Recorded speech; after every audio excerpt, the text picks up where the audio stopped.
એક તરફ સમગ્ર રાજ્યના લોકો કાળઝાળ ગરમીનો સામનો કરી રહ્યા છે, ત્યારે અમરેલીના વડિયા ગામના લોકોને પાણી માટે રોવાનો વારો આવ્યો હોય તેવું લાગી રહ્યું છે, જેમાં વડિયા ગામના લોકોને પીવાના પાણી માટે વલખા મારવા પડે તેવી સ્થિતિ સર્જાઈ હતી।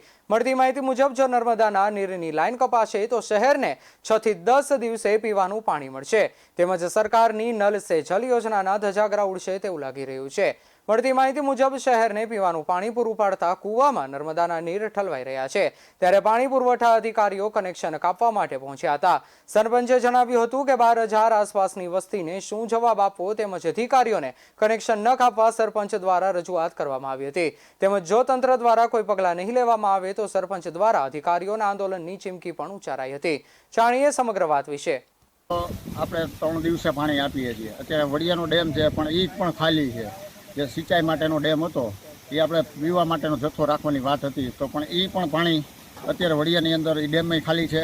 અને નર્મદાનું પાણીનું જે કનેક્શન છે એ અત્યારે પાણી પુરવઠા બોર્ડવાળા કાપવા આવ્યા છે। એટલે મેં અત્યારે એને કીધું, ભાઈ કનેક્શન કાપવા હોય તો 2 કાપો, 1 કનેક્શન નહીં। અને અત્યારે આપણે 3 દિવસે પાણી આપી છે, એ કનેક્શન કાપે એટલે વડિયા ગામની અંદર 6 થી 7 દિવસે પાણી આવશે એવી પરિસ્થિતિ થઈ છે।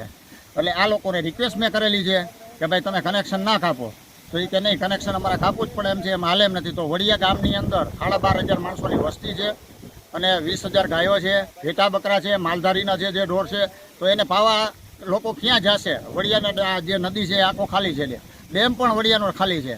એટલે એ લોકોને મારી રીતે મેં રિક્વેસ્ટ કરી છે કે ભાઈ તમે કાપતા નહીં, એ કે નહીં અમારે કાપવું જ પડશે।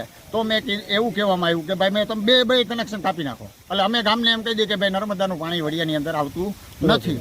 આપણે રોજ 4 દિવસે પાણી આપી, જો એ બંધ કરશું એટલે વડિયાનો વારો ઓછામાં ઓછો 10 દિવસે પાણી આવશે અને 6 દિવસે પાણી આવશે, એનું નક્કી નથી કાંઈ।